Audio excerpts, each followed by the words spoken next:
Love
friends?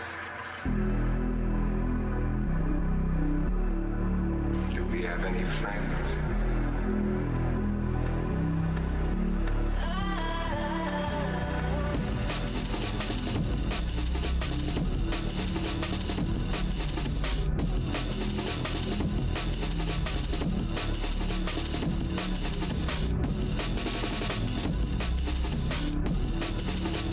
Do we have any friends? Knowledge.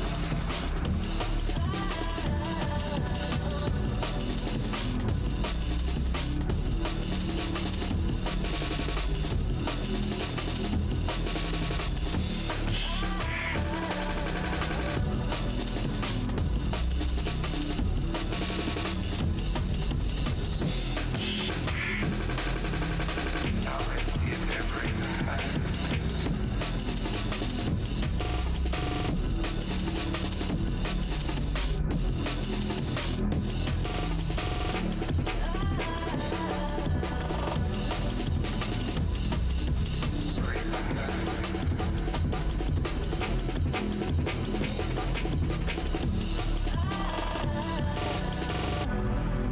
It's a pity you didn't know when you started your game that I was playing too.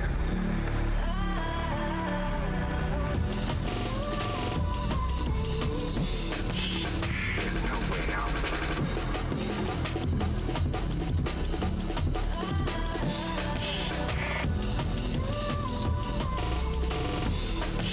Thought you could get away. There's no way out.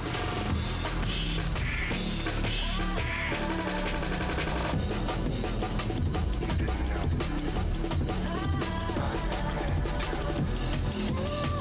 I was playing too. There's no way out.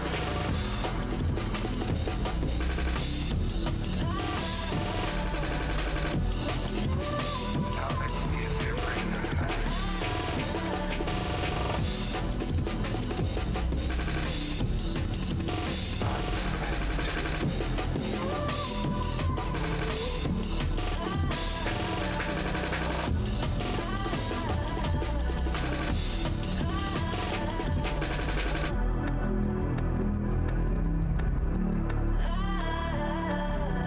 You'll slip up one of these days.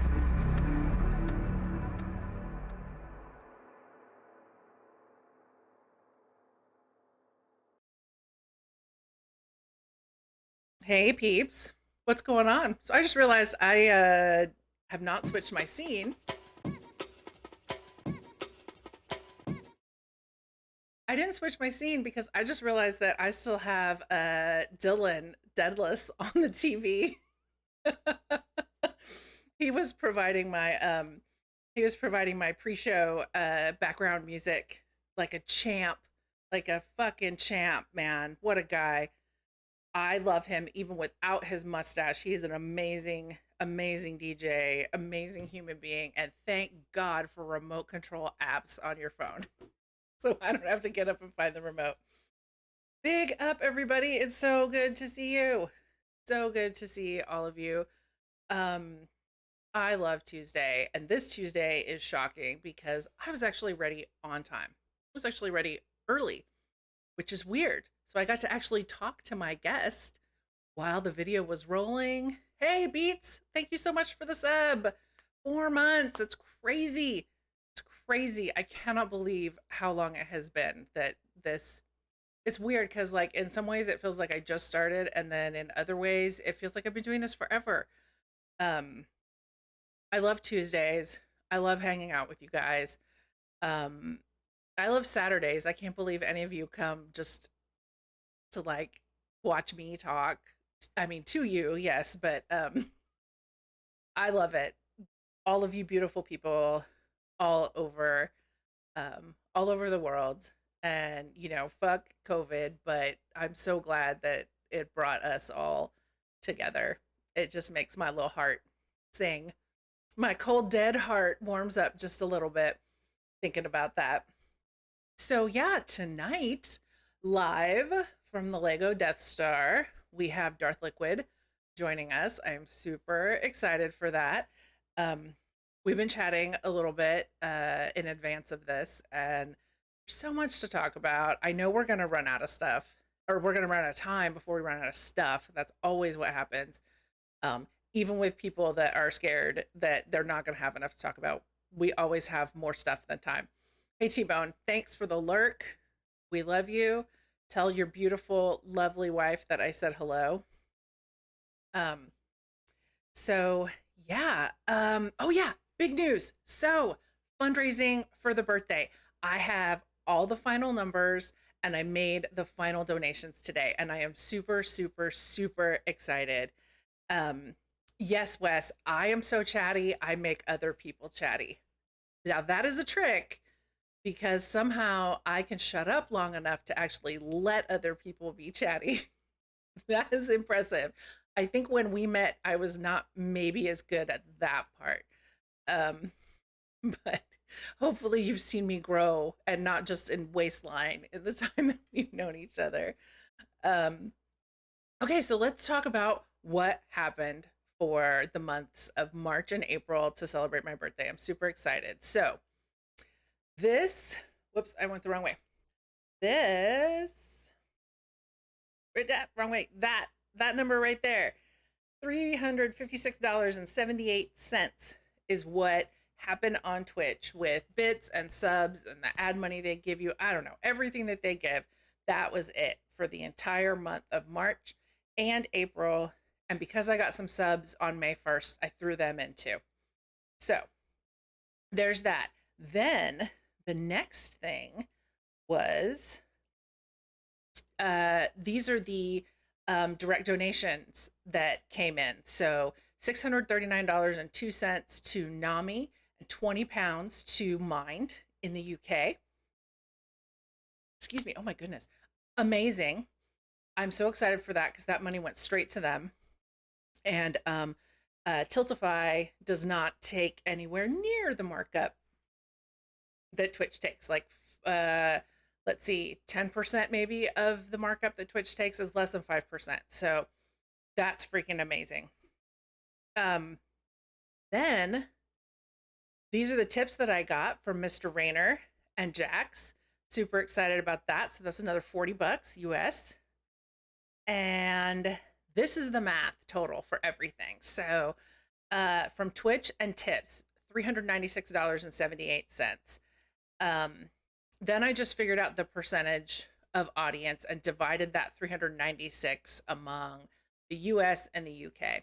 By the way, Canada, you're almost to number 2. You would just a few more Canadians and you will beat the UK out.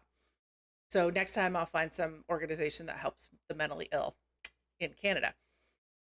So yeah, that's how we split that out. And then obviously the direct donations for a grand total of $1,064.37. I am super excited about that. So remember these numbers: 286 to NAMI and 111 to Mind. And here are the donation receipts.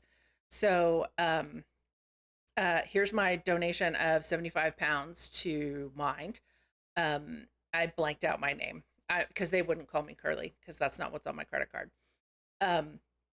So $75 roughly is 111 or 75 pounds is roughly 111 US. And then there's the NAMI donation, $286. Unbelievable. This is like the best birthday present ever. I am just so stinking excited about it. Thank you guys so much. You made it such a special birthday. I just couldn't have asked. I couldn't have asked for anything better. I'm lucky financially. COVID was not a hit for me, and so to be able to take money that would have come in anyway and get some extra. Oh, and this was really cool. Today, when I went in to do the donation for NAMI, they're doing a match right now because it is Mental Health Awareness Month. So there's a match that's happening too. I forget what the total is. So it's possible that that money that went to NAMI actually got doubled, and there's some kind of match or bonus going on with the Mind donations too. So amazing. So really, we gave more than $1,000, which I love. So, um, I am so excited. Thank you all for your very, very generous giving, your bits, your subs, your direct donations. Um, I may have gotten a little emotional when I was putting that little spreadsheet together. I mean, I do love spreadsheets, but wasn't that. I haven't made a spreadsheet that's made me cry yet. So yeah, I really appreciate you guys. Um, but I think that's it. So let's get Mr. Hot Sauce in himself. Well, he's not wearing hot pants. Well, I mean, he might be. Honestly, he might be wearing no pants. I can't tell from this shot. But anyway, let's bring him in.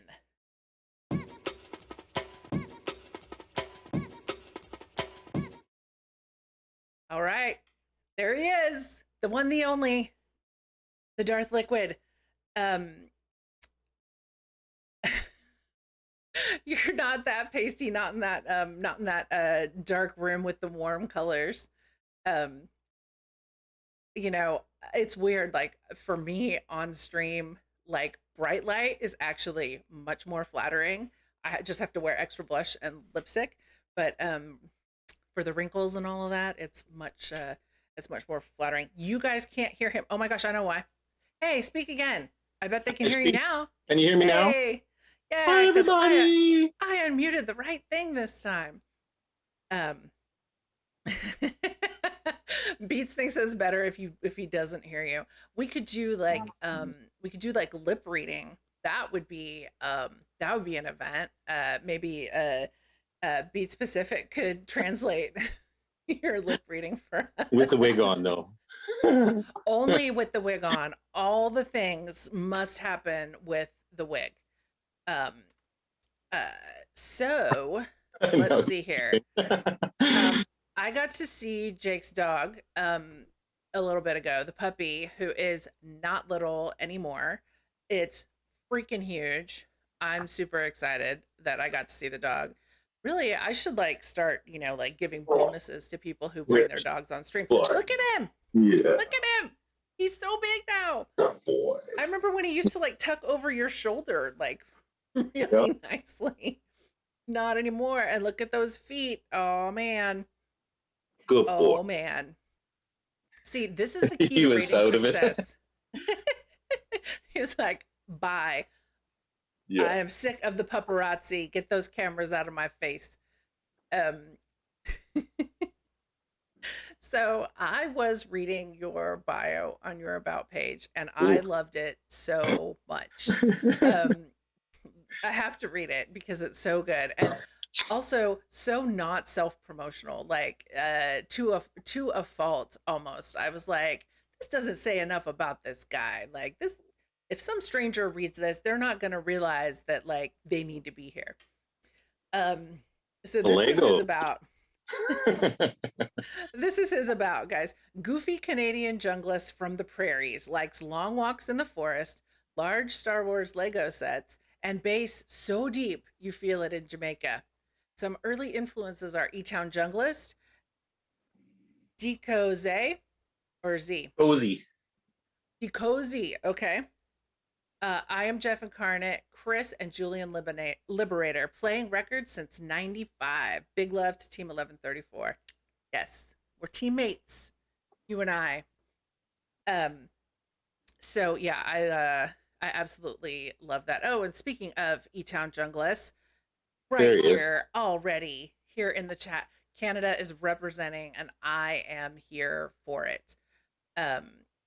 When I heard I was the number one draft pick to get into the U.S. to get from Canada into the U.S., I'm there, man. Like, you guys have taught me so much. Great maple syrup heist. I mean, I had no freaking idea that was a thing, and let me tell you, that was entertaining reading for sure. I also had no idea how much maple syrup was worth. It's crazy. It's totally crazy.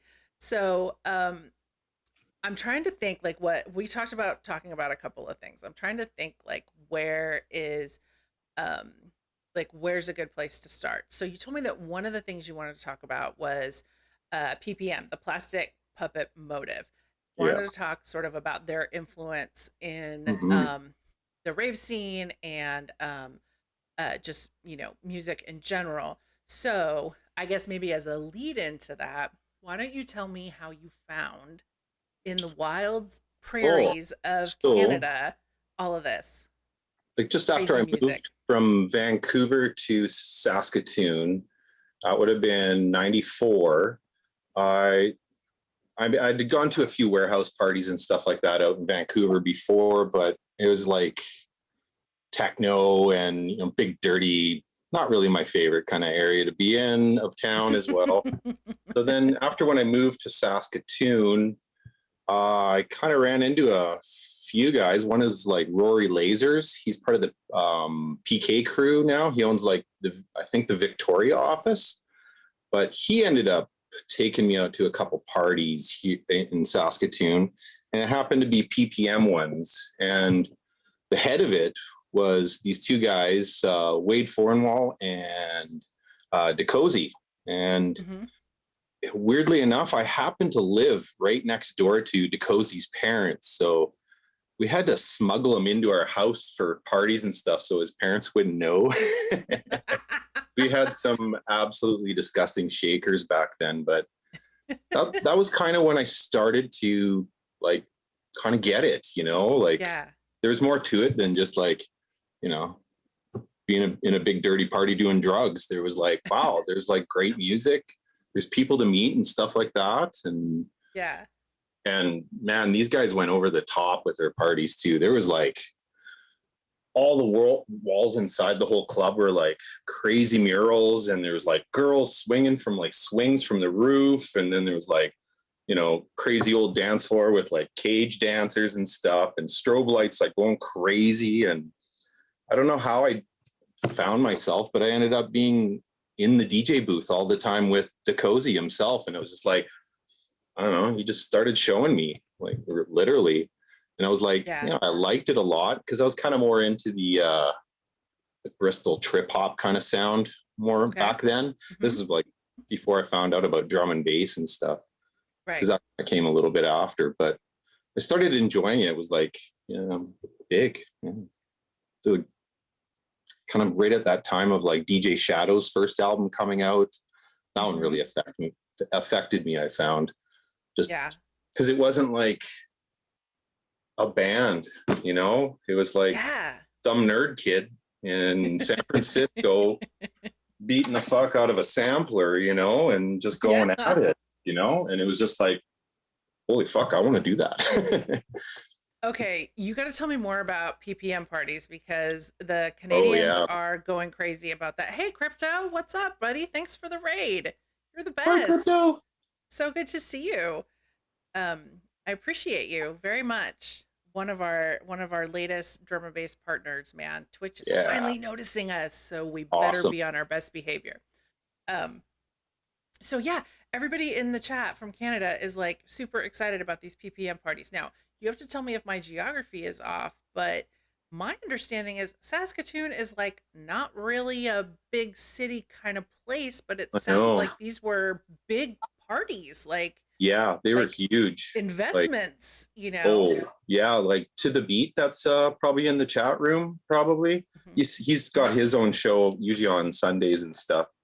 He was my old vinyl peddler from Toronto before, but before he was in Toronto, he was actually part of PPM too, and one of the financial backers for it too. That guy's lost his shirt like huge on parties. Deep And respect. yeah, and the fucking love for it has never gone away. Like, Yep. love that guy so much. Like, amazing. But So, yeah, their parties were, it was like the first time I had ever seen anything like a multi-room party. There was like different styles of music. There'd like, be trance headliners, another house room. Then there'd be like the start of like the breakbeat guys coming up from like LA and stuff like that. Like, I can't remember his name right now. Mr. Desert Breaks there. He kind of started showing up once in a while. And that's when we all started to kind of up here kind of, holy fuck, there's something more than just 4/4. Yeah. thank God. Yeah, for sure. So that really opened up for a lot of people. I found the breaks rooms. Yeah.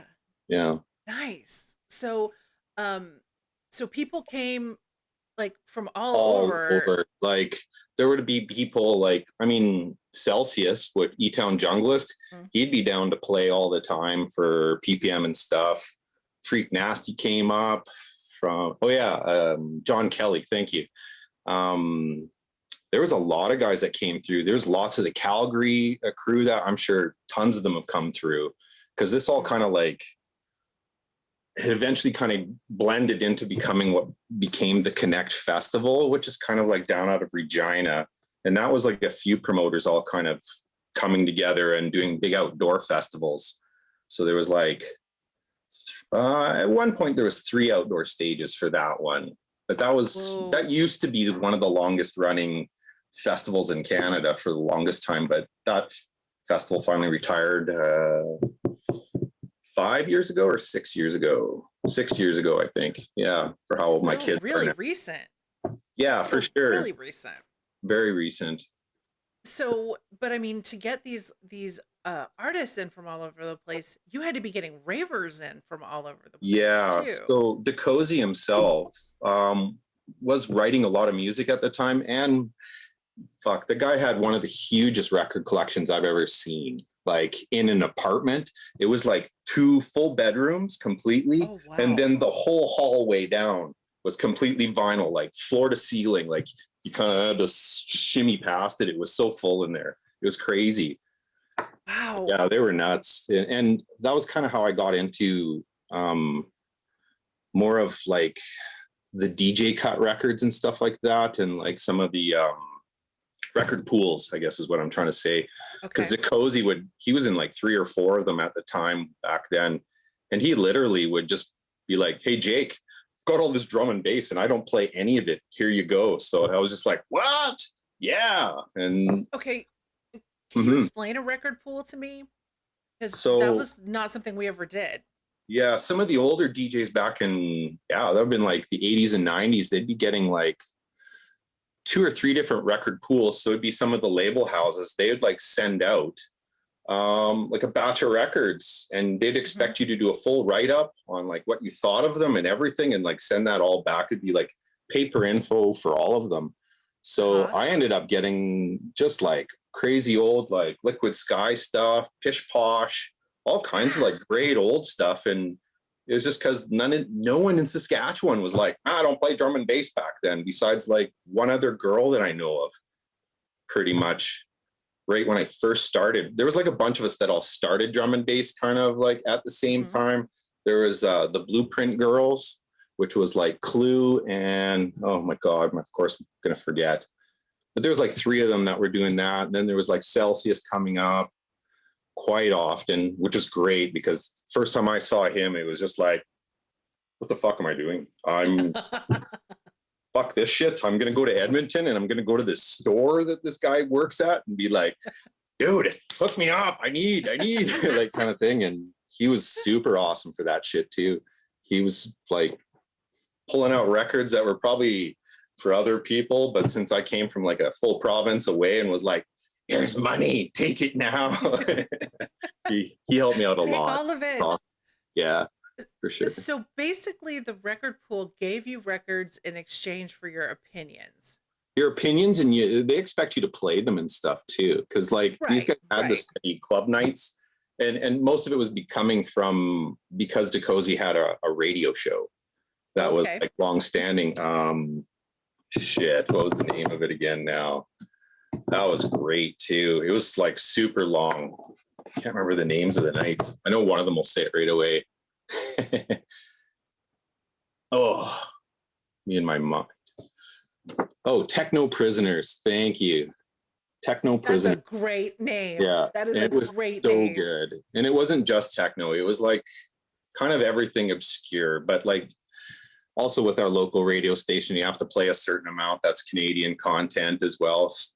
So he did a great job of it too. But man, there was like so much UK like techno and house coming in with him that all of us are just like, give it to me, you know. And yes. Yeah.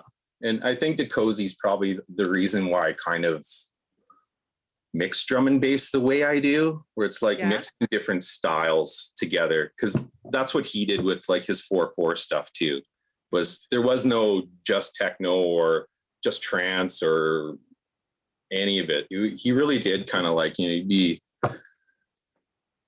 a little bit of everything. Honestly, it was. And that was like probably the thing that affected me the most from hearing like other DJs, was just hearing that. It was such a wide variety. Like right from like Balearic mellow Bjork things right up into like crazy bangers like acid techno, all over the map. Like it was great. Yeah. Nice. He's out in Toronto now and still busy with it, which is great. So that is something actually that I really love. It's something I tried to do when I was a DJ, and it's one of the reasons that I really like you as a DJ. What appeals to you about sort of the idea of mixing, you know, these harder, darker tunes with, you know, Charlotte Haining, for example? For example, yeah. I think it's like most of the time was kind of coming from like when drum and bass was first getting its like idea of what liquid was. It wasn't very hard hitting at all. It was very tinkly, atmospheric, and it never really felt like it was like, let's, you know, party as well. And that's what I always wanted back then too. So I'd always end up kind of, you know, slam in a bit of a beefier track here and there, and then just, I don't know, kind of developing that. And nowadays it's just so much easier because you're like, key match, bang, go, slam it, and, you know, ride it out if, you know, you want to. Well, and shit, they're making tunes like that now too. Yeah. You know, with big this switch tune. up. This tune that someone gave me by an artist called Carbon, and it's called what is it called? Next Life. And man, it starts with like the most beautiful, soft, like gentle vocal, and then holy shit, when it drops, I mean, it drops hard. Yeah. I'm into it. Like that is my favorite. But that is kind of a really common it's a real common thing now. You know, you see it a lot, and man, I live for it. But yeah, you're right. Like when you were doing it, you kind of had to do it yourself. You had Yeah. to make it happen yourself. Especially with like the older vinyl. Yeah, for sure. Yeah. Yeah. And it was harder to do then too. Still is. Yeah. Vinyl makes it a lot harder. Well, you can't leave the key match on or any of that. Yeah. Well, and you know, like put it far enough out. You can't count on, okay, I'm going to get this locked, and then the vocal will just stay where I need it to be, and that beat will drop in right where, you know, right where I want it, as opposed to babysitting it and yeah, you know, all of that. Wow. So I'm actually really jealous because these PPM parties sound amazing. And they were crazy. yeah. So, okay. So, like in Texas, we had three big party cities. We had Dallas, obviously, Houston, obviously, Austin. Austin was much smaller population wise, but Austin was just a very popular city. It was a very music city.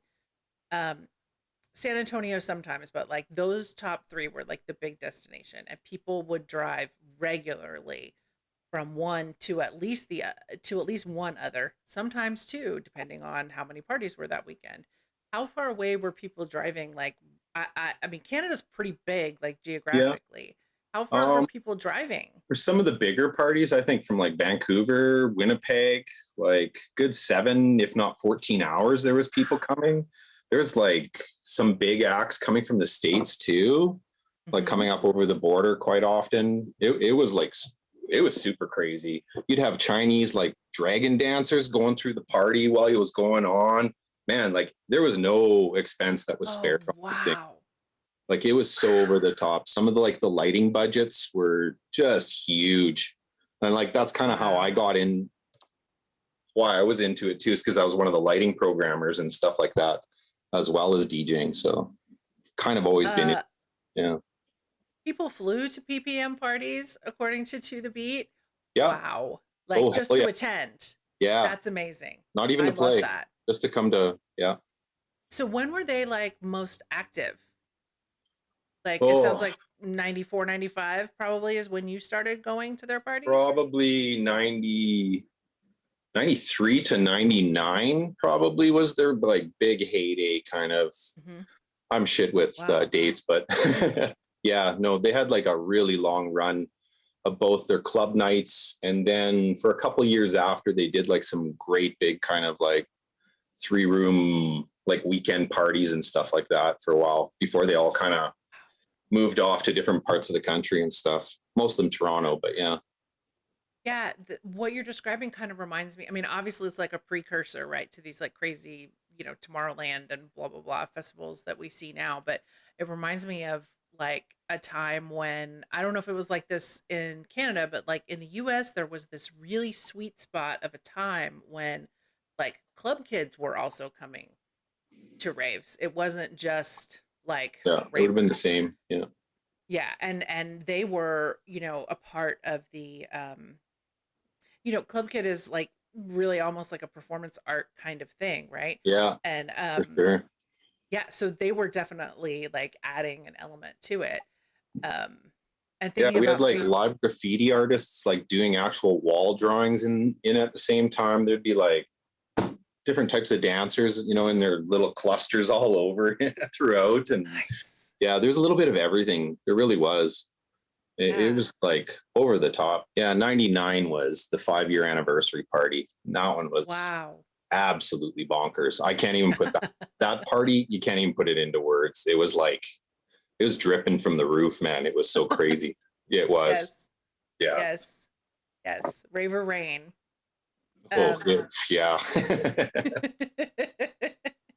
better than Raver Soup. Yeah. Just you don't go in the pool at outdoor events. It's not a good idea. It's not. I mean, unless you're really on drugs, then I guess it seems like a good idea. Oh, PPM But had some crazy like theme parties back in the old days too, like when they had uh-huh. their own club for a while. And that was pretty over top. So like people would like show up just dressed in only saran wrap and like, Ooh, oh, it was crazy. And like, yeah, I can't even put into words that's how nice. many crazy people there was involved too that are all like scattered all over. Yeah. Yeah, that's fantastic. I love it. Um, so one of the things that you said when you said you wanted to talk about this was how it affected, I mean, how it affected a lot of Canada. Well, clearly from this conversation, it did affect Yeah. a lot of Canada. And you also said how it affected the prairies. Talk to me about the prairies because this is obviously a thing. You have it even in your, in your about bio, if we can call it Yeah. that. I mean, Talk to me a little bit about that. yeah, there's prairie folk are pretty strange. You get pretty bored here. There's not much to do, especially for 8 months of the winter. So, and I mean, like a lot of these towns around here, I mean, like Saskatoon, it's not huge. You're kind of a big university town. So Okay. people are either going to school or they're getting messed up. One of those two Or things. both. Well, yeah, exactly. And hopefully they're finding something good to do it instead of, just drinking their life away or something like that. Right. Yeah, because that's Right. huge. I mean, everywhere, but Oh whatever. man. But yeah, giving like, So performance art and stuff like that for people to do up here is way too yeah. good. You see people just like blinders on, get right into it and forget about the rest of the world and pop up later on with like, holy fuck, wow, that's crazy. Like, it's so good because there's so many performance people up here. Like, yeah, it's all over. Yeah. So here's the thing that like surprises me about that. So in Texas, if you and I'm sure Wes could speak to this, in Texas, if you tried to throw an event in a less populated area, if you were lucky, you maybe had like an arrangement with a landowner, and there was not, there was a big distance between wherever the landowner had you set up and neighbors of any kind. But that arrangement was hard to find, and it was really easy to get busted in these like small areas. Like they Hmm. were not into it. Those cops did not understand it, man. They rolled up and were like, "What?" So, it surprises me that like in this what it sounds like sort of more rural, less populated area that they could be so successful with these giant parties. Did you guys not have like issues with law enforcement or, Oh, you for know? sure. But I mean, after you do a couple of them and you're not those jerks that are like, run away from the cops, where instead we're all a bunch of nice guys and we walk up to the cop and they're like, hey man, do you want a beer or something? And they're just kind of like, really? I thought this would be a problem. Like after a while of like doing the Connect Festival, a whole Yeah. bunch of us, like we're friends with the cops and stuff like that. You get it far enough away from town, you can do that. Like Shambhala, the reason why it works so well is you're way the fuck up on top of a mountain. That's a valley on top. So no one can hear it. Like once you're in there, Yeah. you're in your own little like world. It really is. Oh, Canada, man. Yeah. Like, not only are you guys nice, which by the way, all of you Canadians here on Twitch are doing everything, doing the most to absolutely cement the stereotype that Canadians are lovely people. But apparently, your police are willing to be lovely people too. Like, Ah, some can be. We have a lot well, of I mean, racism problems up here too, for sure. It's really huge. But yeah, yeah, there is a lot of guys that you can talk to, and you know that they're on the force for a long time because you can talk to them, and they are willing to work things out. right, Simple as right, that. Yeah. right. I mean, Well, they know we're not going around trying to like sell drugs in town or something like that, something stupid. right. We just want to go have a long weekend away from people. Wes, can you even believe this? Like, I don't know if you saw when Wes was on here. Um, it was a different experience with law enforcement here, especially in Dallas, where Wes was throwing parties. Yeah, But I love that. Like, and I mean, clearly that sort of positive relationship led to led to the success of is it the Connect Festival that yeah. PPM came Well, I out of, mean, and then we'd end obviously, up calling the cop beforehand, and just going like, "Hey, dude, we're doing it again this weekend." Blah blah blah. yeah, Get on there, yeah, quick, make friends. you know, yeah. And then I yeah, mean, I'm assuming that the Connect Festival sort of paved the way or was inspirational for Shambhala as well. Like, oh, this can be a success. This thing. yeah. It Why don't definitely we? would have affected. A lot of those same people are kind of involved across the board at different festivals too. So, and they all go to each other's festivals. That's why they're always like staggered every 2 weekends kind of thing as well. Even the Don't do that. promoters are Don't try to nice. do all the festivals in a weekend or in one summer. I think I did 9 one year. Oh, I didn't even want to see ravers after. It was like, ugh, ugh. uh, so even the promoters are nice. Like, hey, let's get together and like plan our calendar and make sure we don't uh, overlap. quite a few I mean, can, yeah. that's only smart, but like ego and blah blah blah. People I mean, it's more probably of, promoters that have been doing it a long time. You don't see that kind of thing for people that are new because they're just, it's my only show. You got to everyone pour into right. it. Like, Give me that yeah, money. Like, yeah. yeah, Which I mean, I have a little sympathy because you put a lot of money into those parties and for sure. there's a lot of pressure. Not everyone that puts the money in has the money to lose. But props to the guys who did lose it because where would we be? Yeah. Excuse me, where would we be without that? Big Especially love for to the beat. jungle events. Yes, thank you to the beat. We have a lot to thank you for, I think, in this Twitch and in this stream at this very moment, I think. Yeah. Um okay, so you said that your previous experience before you got to Saskatoon had been like mostly like techno. And then Yeah. I a mean, I lot like a of lot what of techno, but and I same, thought that was yeah. kind of the only thing for dance parties at first. Mhm. But yeah, I even bought some like on vinyl when I was like kind of just starting out and like, ooh, maybe I should try this kind of thing. And I do like a lot of the noises of those old tracks, but I just 4/4, I just can't. I can't. Yeah. Yeah. So, Yeah. I mean, from what you said, that was a lot of what you were hearing initially at the events in Saskatoon, but PPM was starting to have like little breakbeat rooms. Yeah, and then there was So, like some of the Nexus parties and stuff that were in Edmonton and Calgary. like the old bus barns in Edmonton. We used to go up so we could see Celsius and a bunch of other guys play all the time. Once I found out about him, it was like, I'm going to stalk that fucking guy. You liked what he played that much, huh? Instantly? Yeah, man. It was just the very first time I think I heard him was probably at, I think, Connect number 1 or 2 or whatever. And it was like, yeah, it was like machine gun and bombs dropping across a field. And I was just like, I need to go over there and see what the fuck this is. And then, yeah, from there on, it was like, yeah, I got to do this. That's amazing. That's Yeah. totally amazing. So I guess, was Celsius like your first introduction to like drum and bass proper, or had you been hearing it already? I think Celsius probably would have been my first introduction. I mean, there's a lot all happened kind of at that time too, because that would have been fairly close to when, or maybe just after that, when like L Double and a bunch of those guys were doing their BBC Radio 1 stuff was starting up back then too.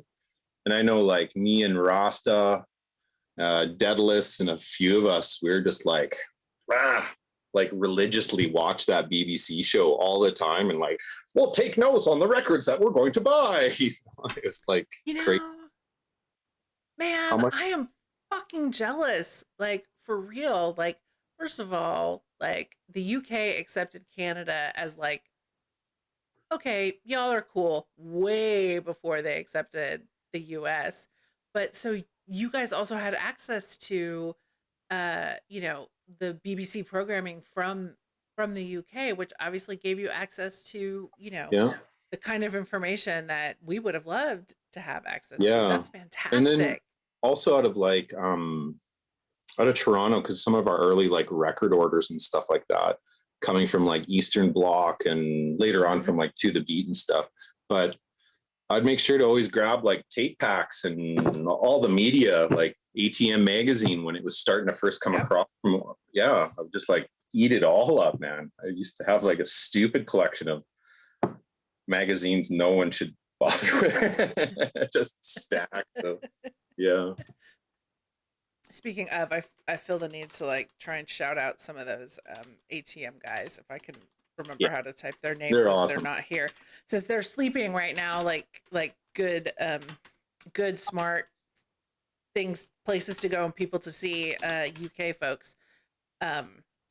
Good wee little European lads. Yes.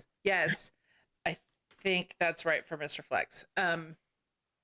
But yeah, that's amazing that you guys got to have that access. And now, so I'm assuming, so geographically, so Toronto is east, obviously. Vancouver is west. Saskatoon is closer to Vancouver. Pretty much in the middle. Okay. Yeah. Okay. Maybe a hair to the west, but yeah, pretty much in the middle. So were you having like your record shipped then from Toronto, or were you going to Toronto to get records? Or were you just going to Edmonton?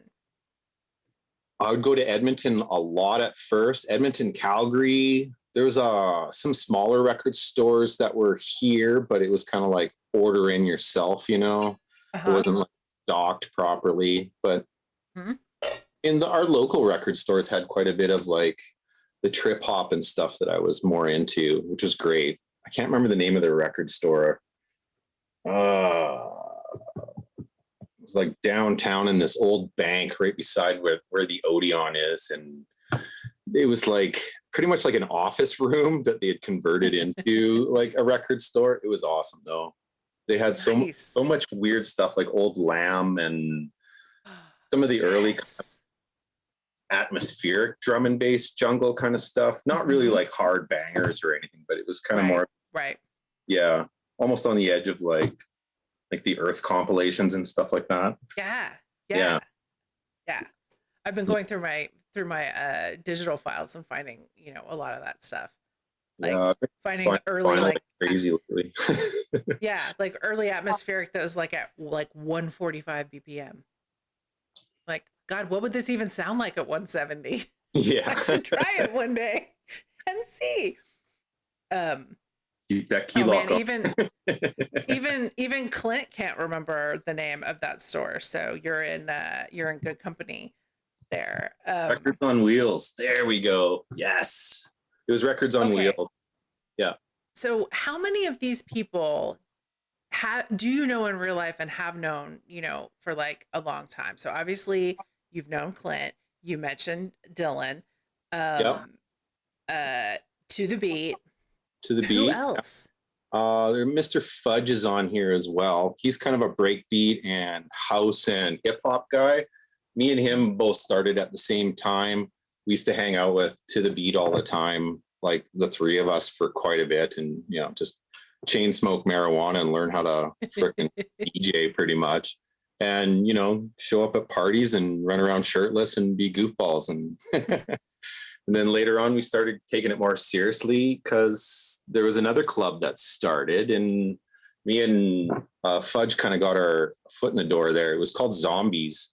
It was this little Nice. skinny hallway. This is where my first residency was. It's pretty much like a long, Nice. skinny hallway that we would like smoke way too much weed in and eat hemp pizza at. It was crazy. But yeah, some of Oh the my parties God. where they're so over the top. You'd like stuff like, I don't know, 300, 400 people into like a 200-person room. And then it was like smoke billowing out of this place. There's people all over the street. The cops would show up, and then like they'd start coming in the front door, and then everyone that was underage and not supposed to be in there, they're like sneaking out the back door. And Right. yeah, it was so crazy. And the joke was that I was the smoke machine in that place. Yeah, I'd probably rather have breathed your smoke all night than that fucking fog machine shit Yeah. that I'm Yeah. still like sketchy on, like black rave boogers, the next day. That feels like it was probably very more toxic than than whatever weed was going on. That's amazing. Like, so for me, Wes is really else. Like Butterscotch Flava and Breakbeat Girl for Life and my three mods there. They've been around with us since the beginning too. Like they're always partying with us as well. I remember like, being mashed out on pills and watching Clint play while the 4 or 5 of us are just like, yeah, he's fucking best. Yeah. That's amazing. That's amazing. Yeah. Breakbeat Girl for Life says, yes, you were the smoke machine. That's how I met you. Yeah. And probably the guy I know the longest on here would have been Howlin' Johnny D for sure. That guy's been with me for absolutely every party we've gone to. I used to take him with me when we'd go out of town to like Winnipeg and Calgary and Edmonton. And yeah, he's one of my longest friends too, for sure.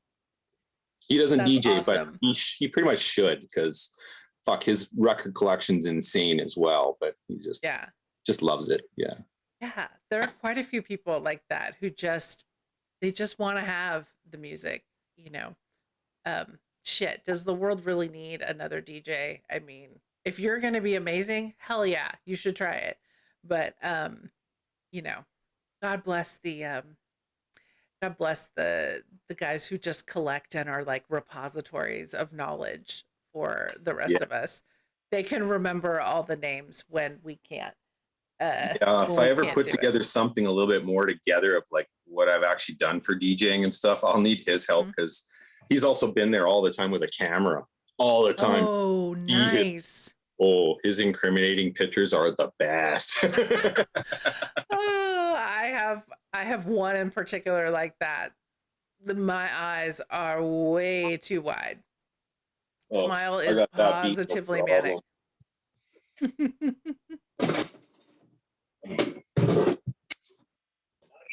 And I mean, like, we had to have actual film cameras.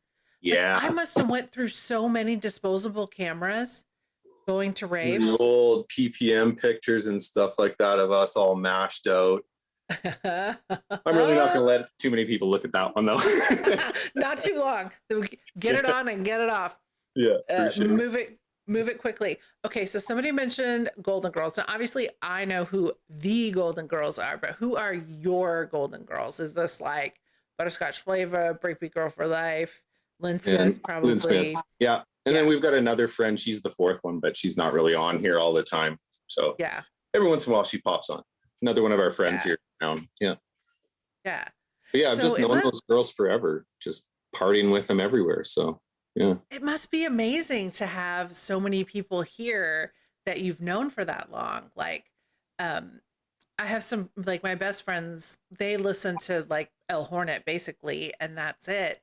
But you know, I see Wes everywhere, and it is like so nice to sort of have like I love everybody here, like so many amazing people, but like to, you know, to have kind of someone in the room that like really knows you and has known Yeah. you a long time. Yeah. There's something really special about that. That explains a lot. Like one of the things that I was really drawn to when I first saw your stream is the vibe in your chat. It's amazing. Like it's hilarious, but also just so warm and welcoming and such a safe place to just be a full-on like dork for drum and Yeah, bass. for sure. Yeah, I mean, we're all dorks, so I mean, why wouldn't I want everyone to feel comfy here? And just, Yeah. Yeah. Well, I mean, you know, that's what it's all about, right? Like um gatekeeping is a bunch of bullshit. I think we all went through that 20 years ago. Like yeah. we don't need that anymore. No threat. We're not threatened enough to like try and gatekeep. Um so speaking of your chat room, Hmm. well, first of all, before we do that, let me make sure we didn't miss anything. This chat is very lively I've noticed it's just tonight. scrolling past here. It is, yeah. Wes, yes. Well, you don't know all of my secrets, okay? I mean, you know enough secrets to be dangerous here. Thank you for so far having been very respectful. Except for a couple times in a Hornets chat, which by the way, really appreciate that it's in fucking a Hornets chat. Big up to you. Oh, are we gonna do hot shot shots? Hot shot shots right I'm getting now. Blah heckled blah. right now, so I think I have to. That's awesome. Okay, so yeah, so the first question was, did you drink any sauce yet? So here, okay, what are you gonna drink? What is this? What's the heat level? What's the scale called? The Coville? Coville scale. Yeah, Coville, ghost yeah. pepper. That's pretty high. Yeah, this is our local company, the sausage company that's just down the block from me. I've pretty Okay, much been taste testing all their sauces and reporting back to them because a lot of these nice. guys, they like making it, but none of them can handle the heat. So I've been sent a few sauces from different places in Canada even. They're just like, dude, how's this one? Should I make it hotter or should I make it not? Like that one that I've been chugging for a while there, the tear gas that my buddy, we also got it sent down to Billy Lane as well. He really liked it as well. But yeah, it's like habanero and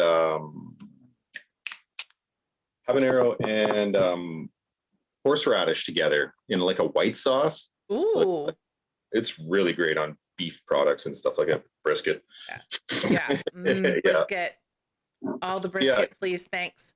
So and then he sent me Uh, some other sauces too that are even hotter. They're like scary, stupid hot. Like one that actually exploded on me when it got here because it was like still fermenting inside the bottle. It was so new in the new recipe, and it didn't have uh-huh. enough time. I guess it was the one bottle that didn't get enough of the heat to bottle it Right, properly.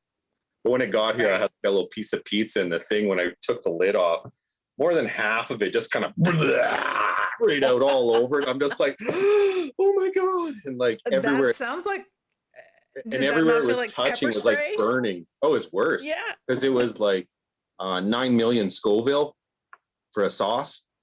Yeah, and pepper Wow. spray is about 1.5 to 2 million. So Mm-hmm. yeah, so the new ghost pepper one here. Yeah. Samves, thank you so much for the raid. Really appreciate you for Ooh, that one that. is hot. Yeah. Nice. So you're like actually known enough as this hot sauce aficionado that people send you Um, stuff all to the get your hot opinion sauce on? makers are Uh-huh. really tight, like Okay. like as tight as like drum and bass DJs would be like across Canada too. Like I'm serious, like they all know each other. And they all talk to my one buddy Heiko. who's out in Toronto. He's got a new company starting. It's the online Canadian hot sauce store. Ooh. I'll find a link here in a second, but I'm going to be putting links on my page from now on because he's been sending me stuff just recently. I just got a new box and he sent me logos and stuff too. So yeah, we're repping a bit for them too. So are you telling me then that like there's like a hot sauce scene, like a hot sauce culture Huge. here? All over actually. It's actually huge down in the States, really. Big hot spot being I think it's South Carolina actually. There we go. South Carolina, a company called Pucker Butt. And that company Pucker Butt? Pucker Butt. That's amazing. Now, why do they you hold keep a bunch your of Oh, go ahead. They do a bunch of competitions and stuff like that, like chili pepper eating, and then other ones too. It gets really out of hand. They did a little special on Netflix about it on We Are the Champions. It was like episode number 2. Ooh, I'm gonna have to find that. You check it out because I'm actually friends with most of those guys because they are that tight. Like we all talk to each other. It's nuts. Yeah. That's amazing. Yeah. Yeah, I guess you have to be tight if you're insane enough to be like 9 million on the Koval scale. Fine, let's do it. Let's make it happen. Doing hot sauce shots on stream. Well, right when the COVID stuff all kind of first started, I was like, well, fuck, I've got nothing to do now that my job's gone and everything. So I was like, let's try some of this fun stuff. So ended up picking up like a whole bunch of the challenges and stuff like that. You know, like gotta put the video on and eat your hot chocolate bar and stuff like that and time it and all that and sit through it. Those get pretty crazy. The first one I did, I think I was laying on the floor for about half an hour, sweating and cold at the same time. And the only thing I could was asking for is like, could you please dim the lights? Oh my God. I was freaking out so bad. It was awful. Oh my God. Wow. It was like Carolina Reaper and scorpion pepper all in together into this chocolate bar. Yeah, they're over the top though. I don't suggest anyone do those. Wow. So how did you did you just get into hot sauce during this whole lockdown situation? No, or I've always liked before? I've always liked hot sauce and stuff. I just found that during the lockdown, everyone else that was doing these competitions and stuff, usually they were at festivals and all of a sudden no one had anywhere to do this. Right. So it would have been, I guess, April last year.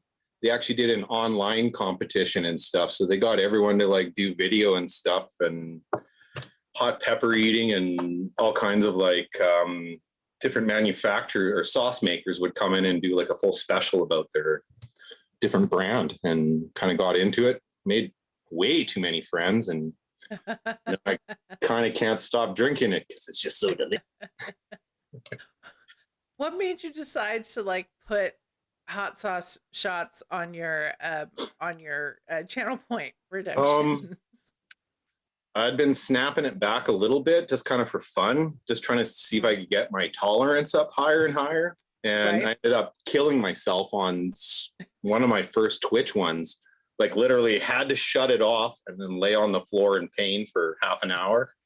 Oh no. Like sweating and just gross. And then I think it was about maybe a month later when Gouda came on and did his first Beats and Eats. And I just happened to catch the very first Beats and Eats when he was playing. And his little thing was to have that one hot sauce shot if you got like the 50,000 points or whatever. And I was like, fuck, I can do that.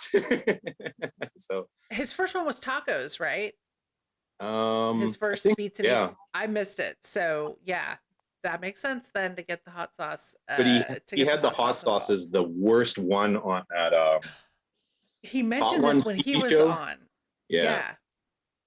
But I saw him doing it and I was like, well, that looks like fun. He's making it look like it's crazy. I can do that. Wes Might have says, regretted times. yeah, Wes said it's called Da Bomb, and he spent so Beyond much money insanity. feeding him shots. Was it worth it, Wes? That's what I want to know. Was it worth every penny? Oh, it is. Um, God, I just love it. Yeah, well, I mean, you could probably charge bits to do it, if you did it right. But channel points is fine. You obviously enjoy doing it. Yes, Wes, Someday, worth yeah. every penny. I'm I'm just like, how hot is Da Bomb? Because like, so Bomb's in about America, 300,000 Scoville. okay, Yeah. what's that like compared to like a jalapeno? It'd be about maybe 10,000 times hotter than a jalapeno. Whew. Yeah. But Okay. So that's not weak that's not the sauce. problem with the bomb. The bomb is the problem with it is it's not too hot. Is the fact that it tastes like hot garbage in your mouth. It is the worst tasting thing, and it's like so thick and oily. It just sticks to the inside Oh of your mouth, God. and you cannot get rid of it. It is horrible. Like it, and it's not even getting rid of the heat that you're concerned about. It's getting rid of the Oh, taste well, of it's the it. heat and the taste together, but it's just like, ugh, horrible. Yeah. Yeah. Yeah. No one should do that. There's much more delightful sauces. Be Specific, I believe, is angry with me for suggesting bits for hot sauce shots. He would like to continue torturing you with hot sauce shots just for channel points. Um, shoot, yeah. The reason I asked is because, like, in the States, in the South, we like hot sauce. I don't like super hot stuff. I want to taste my food and not just hot. But Yeah. like, if you get people from, say, like Ohio coming down, and like the mild salsa on the table at the Mexican restaurant is like way too much Yeah. for them. Like ketchup is practically too spicy for them. They don't know they don't know what to do with it. So impressive, Gouda, that you actually did go for like a really hot sauce. So someone just strolled in here. Someone named Cupcakeia. Oh man. And yeah, so like the first time I heard like reference to her being your mom. I thought it was like a joke, right? Like some, inside joke or something. Oh no, she is your Nope, that's my mother. mom. Yep. Yeah. And you were telling me, and I wanted to wait until tonight to tell me the Mm. story, that like it's just since you've been streaming on Twitch that she like listened to Jungle and Drum and Bass, and now she doesn't even just watch you. She goes to other Yeah, streams she too and ditches me all watches the time them. to go see the UK guys. Yeah. Sorry, son. MK1 is on. I'm out. How did this happen? How did she just come to check out what you were doing one day? Yeah, pretty much. Like I did a few streams on like Facebook right when stuff kind of shut down. And sorry, I just have a bumblebee in my house. What the hell? Oh, How'd that get in? what? Oh, weird. In May in Saskatoon? Oh, it's hot here It right seems now. early. It's like Oh, is it? 32 out right now. Yeah. Well, that is warm for you was guys. pretty warm today. Yep. Yeah, she just started showing up and it's been one of my big supporters and advertised more than I do. I Yeah, love she had it. never heard any of the drum and bass kind of stuff that I'm aware of before. Yeah, it's kind of That's crazy. fantastic. Yeah, but it sounds like just from some of the stories she's told me that like, she was into music. Oh So yeah, yeah. in Not saying general. she's not So into music. yeah. Like her and No, no. her sisters, they like back when I was still like in high school, they'd take us out dancing and stuff like that. And I remember going to a club night with them, like an industrial club night in Vancouver, Wow. Yeah. It was, yeah, That's oh yeah. a big deal. Music's always been big, like right from the get-go. To this day, I don't think I can put on like Carlos Santana, Black Magic Woman without going like, oh fuck, I gotta clean the house on Sunday. Stepdad was notorious for that. Yeah. That's amazing. Yeah, always lots Yeah, of great music, like in our house growing up, like lots of Motown, lots of like psychedelic rock and all over the map, really. I mean, yeah, good yeah, variety. Yeah. yeah. She was telling me one day in your chat that you were like into your stepdad's vinyl like very early and took Yeah. very good care of it I don't know about when that. you I know I touched it. did break a couple needles right off the bat. Because my dad had like my stepdad had techniques like I think it was a 1300. It was like with the weird round dials and that little prism on the side instead of the red platter dots Uh tower. huh. There's one that's got like a crystal, but the red goes through it instead to give you that platter dot kind of strobe effect. Right. Right. So yeah, and man, I just remember playing on that thing all the time. I was like obsessed with it. And yeah, 1300. Yeah. That's amazing. That's Mhm. amazing. Yeah. So she was Like, telling me, yeah, they were big into records, so they trained you early in yeah, the value of vinyl. for sure. Yeah. I think like Star Wars on vinyl was probably my first one, to be honest. Ooh, Yeah, I still have yes. all that vinyl too. Yeah. That's awesome. That's amazing. Yeah.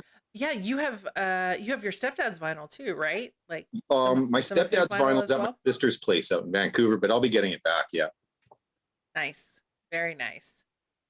Um uh so obviously you started as a vinyl DJ because that was your only option back in Yeah. the day. Did you start so you started DJing in 95? Um, yeah, it'd be about there.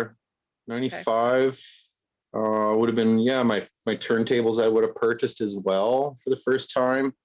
And then yeah, my first mixer out of fuck how many of them I've gone through. I can't even think. Three, You've four. gone through a few this year. Yeah. I've gone through two this year alone.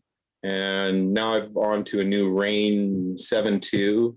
And then I got that new Tractor S2 as well, the Yeah. MK3 version, because that one blew up on my birthday there. That was hilarious. Whoops.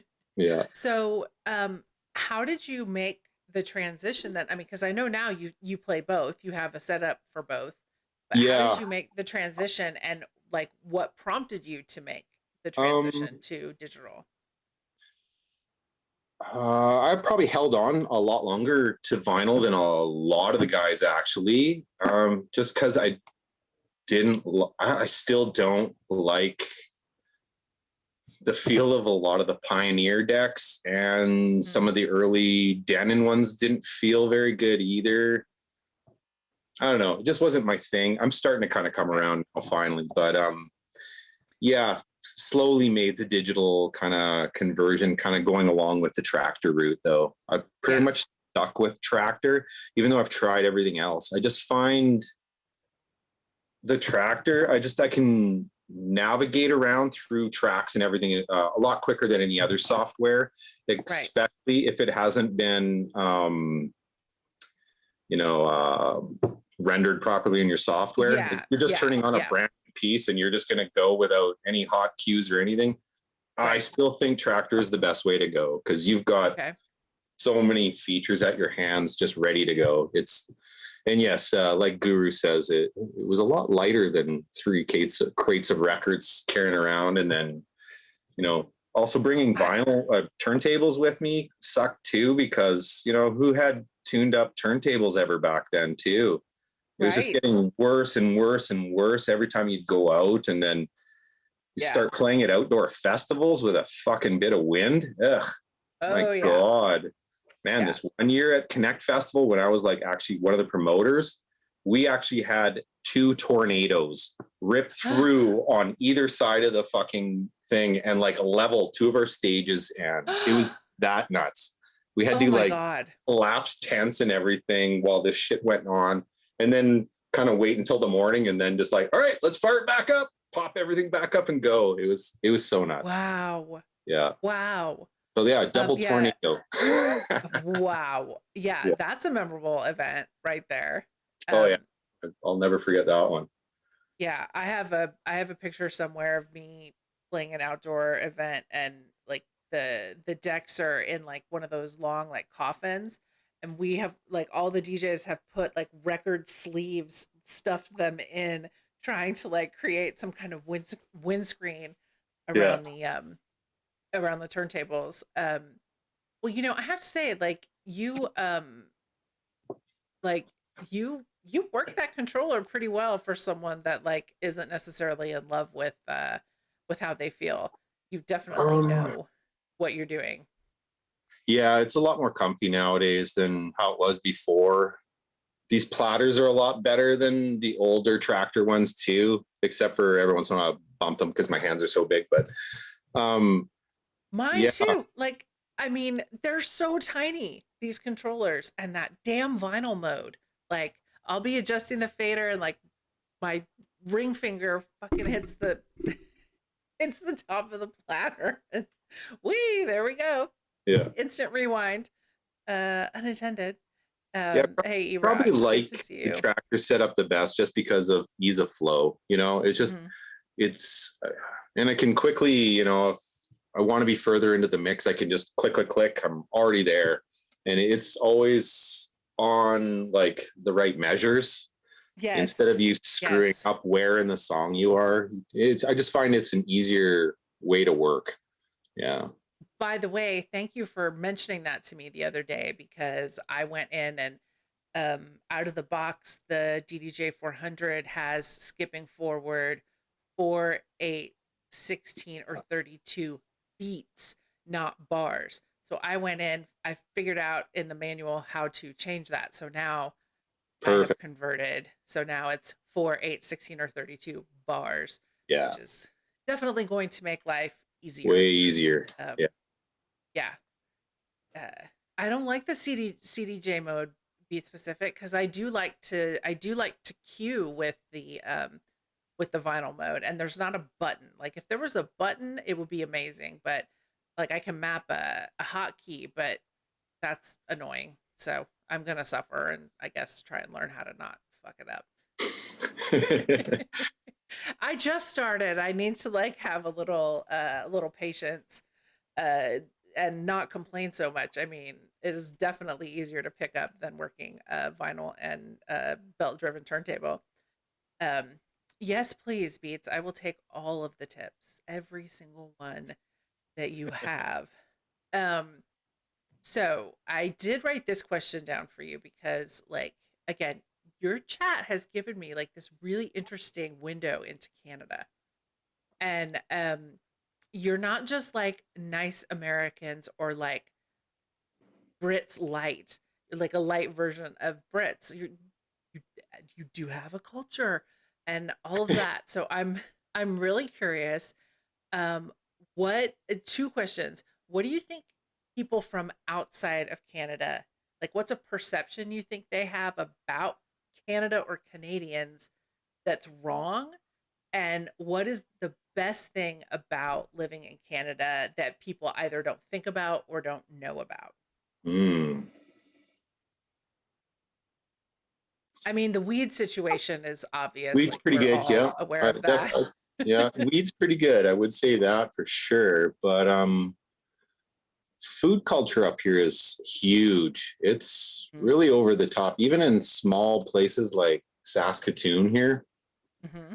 you have such a wide variety of like uh, Greek, Italian, like Mm-hmm. different types of like fast food, like even like the food truck market kind of thing is even starting to explode too up here. I think that's a lot bigger than people expect. Yeah. You Yeah. have a lot of immigrants that come in and then set Oh up heck yeah. like Yeah. restaurants and That's stuff. probably the best part. Yeah. Yeah, Yeah. That's for the way to sure. do it. You don't want some white guy cooking your Greek. You want like guy who just moved here cooking your Yeah, gyro. exactly. That sounds amazing. Um okay, And but what about like a misconception that people have? Are you really hmm, not nice and that's just a front? no, You most put that people are on for pretty nice. company? That's for sure up here. I mean, politicians are, no matter what, wherever you are. Exactly. Exactly. Yeah. Yeah. And Yeah. yeah, that people don't know. I don't know. I think the self-deprecating humor is kind of like, that's a hard one for some people to kind of get with us, I think, because they Yeah. think we're actually being serious all the time instead of it Yeah. being like 100% sarcasm pouring out of their mouth. Right. You know? Right. Yeah. I think Right. that kind of gets lost on some people when they first come up here. They're expecting, because I mean, I've even had like Billy Lane and Catch 22 kind of like, did we go too far with this joke? And I'm like, no, you guys didn't go far enough, like at all. Like, you got to like dig in and give some hits, okay? Like hockey hits and Yeah. stuff. Yeah. The humor that was flying in your stream with the hot pants Oh, with God. your mother in the chat Yeah. was unbelievable. Like, I started to feel a little weird, like, because I mean, I'll go there, but then I realized that your mom was there, and I was like, this is maybe a little too far. No, my mom's got one of the best senses of humor around for sure. Yeah. Yeah. Yeah. Oh, Secret Structures has a good question. Who is your hockey team? Oh, I'm actually kind of a weird Canadian. I don't really watch hockey at all, like whatsoever. I'm not big into watching sports. I'm into doing sports and getting the fuck out of the house. I can't. Are you But are you into curling? oh, definitely not. That's even more boring. That's about as exciting as like fucking darts or like ice fishing or something. It's just so weird. How Like, many cases of beer can we go through in this time? No. I'm like, how rural are you if like a tea kettle and a broom is like what you came up with in the dead of winter Yeah. to like entertain yourself? Yeah. Like, you are serious snowed in there, man. Yeah. Like, for that to pick up. You were saying you were saying something about Maybe hockey. Vancouver, just because I used to live Okay. there. But yeah, it's kind of weird because I live in the one place, Saskatoon here, that most of the good hockey players came from, like from all over, but Mhm. there isn't an actual team here at that level. We're only at like the junior levels, but there are crazy kids here. Like that's all they do for 8 months a year is hockey. And then Wow. the other 4 months, they go somewhere else to do hockey. Yeah, it's that That's crazy here. crazy. Yeah. Like Gordie Howe's Okay. from here. Yeah. Okay, Chad, I need you to take care of Darth for a second because I have had too much water, and I will be right back. So entertain this man. Get him. Lots of questions. Lots of questions now that I'm like behind trying to watch the one that's like 10 minutes behind. I hope you guys are all doing good and not bored as shit on me. Oh, should I get some more hot sauce going on here? Or more flavors? Ooh, flavors. Let's see. There we go. Haven't had one of these in a while. This one is straight high test vodka with ghost devil chilies all in it. These ones are pretty nasty. So it like comes in a dropper bottle and they're pretty grim. Just go under the tongue, right? Ah. Sadly, no, I don't have any dirty dicks. I drank 2 full cases like 3 months ago of that stuff. Whew. It is delicious. Awesome name too, Dirty Dicks, eh? Save the fridge. Yeah, I went to way too many of those hot jelly beans. Ooh, poor dirt. You guys, too funny. And these were the hot pants with the golden girls on them. I don't know if you guys could actually see them because I wasn't going to wear them and get the camera that close because, well, I mean, Breakbeat Girl for Life and Carmen had cameras ready to go and take pictures, so I didn't want to have that up close. Yeah, I was very upset that you were wearing that long t-shirt that was covering the goods while you were doing the stream. I was like, does he have a butt under there? Like, what's going on? Um, you were talking about the jelly beans. Oh Um, yeah. where did you get these hot jelly beans? What can you call it? Jelly Belly. They make them. It's Oh actually like yeah, a little yeah. game you can get, a little spin the wheel kind of thing. And they've got Oh, like 6 different types. So there's like jalapeno, um, cayenne. I think there was a ghost pepper one. The Reaper one is absolutely horrible, just because of the taste. It's this weird floral thing. So, yeah. yeah, I mean, like some peppers are like sweet, some kind of have that bitter taste, and some really have that floral taste. And then they're however hot they are too. And right, yeah, right. so the So, floral ones are awful.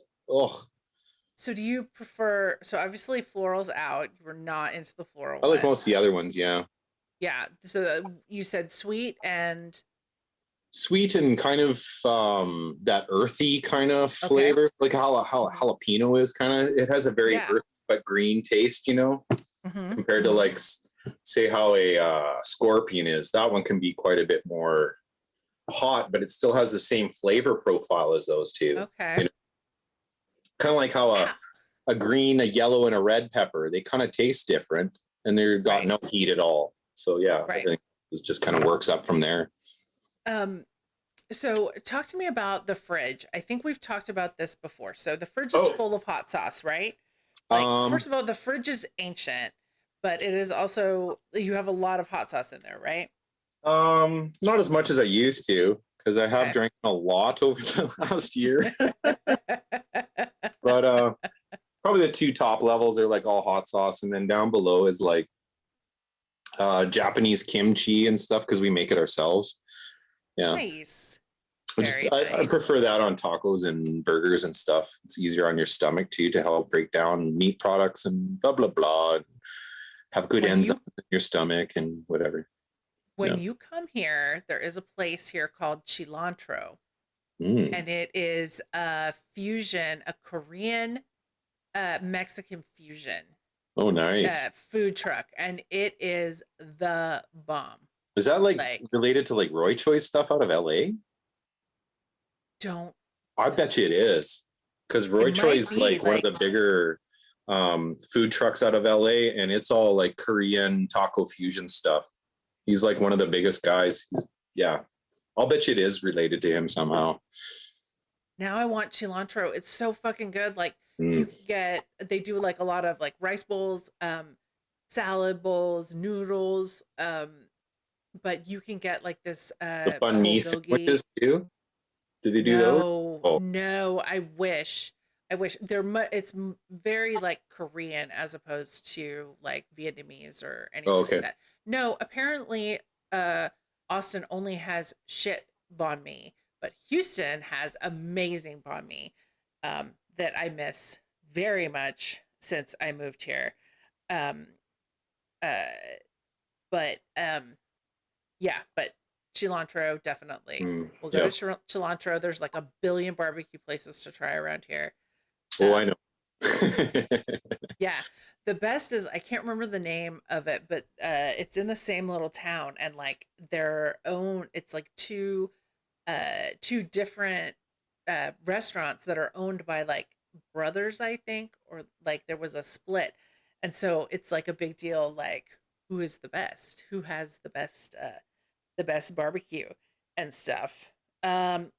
No, this is cilantro is owned by Journey J. Kim. Okay. Cool. So yeah, Awesome. it's some good shit. Very good shit. Um so back to the hot sauce fridge. Yeah. Do you keep it in the fridge because it requires refrigeration or because you don't drink it fast enough that it would Um, go bad if it wasn't refrigerated? so I'm not really into most of the store-bought ones. The store-bought ones are more shelf-stable, Right. whereas like the Right. small batch stuff is better products and less additives, so it tastes Right. better. And Yeah, you probably want to, once you crack them, throw them in the fridge. Yeah. Yeah, my wife doesn't like the fact that I probably have about 50 different bottles of hot sauce always open at once. That's why there's the fridge down here, and then my kitchen is upstairs actually, and there's a full fridge up there, full stand-up freezer as well with our normal food, so we can shovel it at our kids' faces. Nice.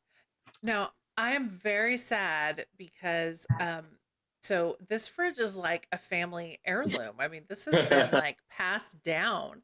I mean, shit, just by looking at it, you can tell. I mean, it was state of the art when you got it. I mean, it's double doored. Like that was a big deal.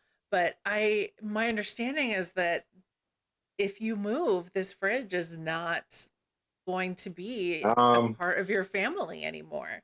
Yeah, it probably should die anyway. It's got a bit of a leak at the bottom if kids don't close it properly because the ice, building up and stuff. But yeah, I'm not worried.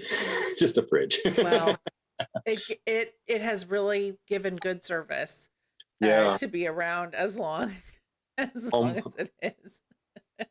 Oh, Cupcake, yeah, fine imitation wood grain. Yes, yes. Well, I'm trying to. Your mom will know this. Genuine Cordovian leather, like the old fine Cordovian leather. Yes, yes, yes. Ricardo Montalban.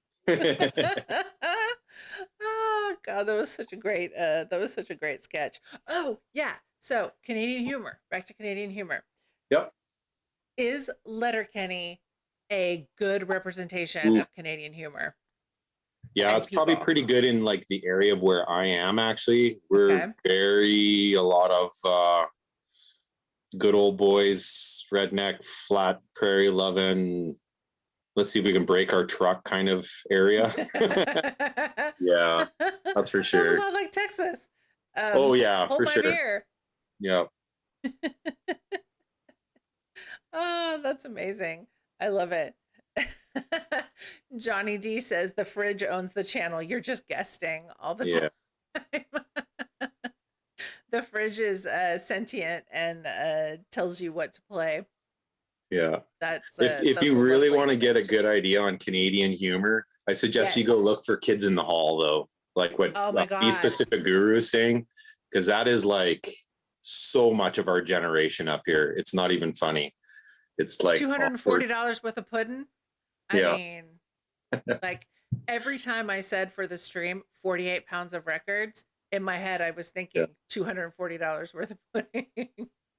Every single time. And every time Golden Child's on and he's talking about his ham and pineapple, right in the back of my head is like, that's some fucking good ham, Mom. Can't even help it. Well, yeah, Beats, you love Ketch too, because Ketch and I bonded on $240 worth of pudding.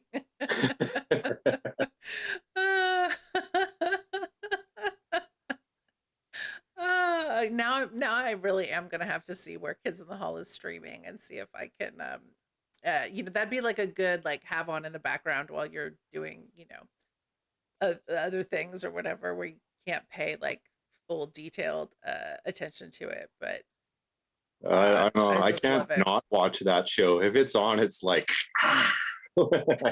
is it on like in syndication or like reruns a lot? No, I haven't seen it in a while besides like looking for it on like online kind of thing. So I mean, I don't watch TV besides online anymore anyway.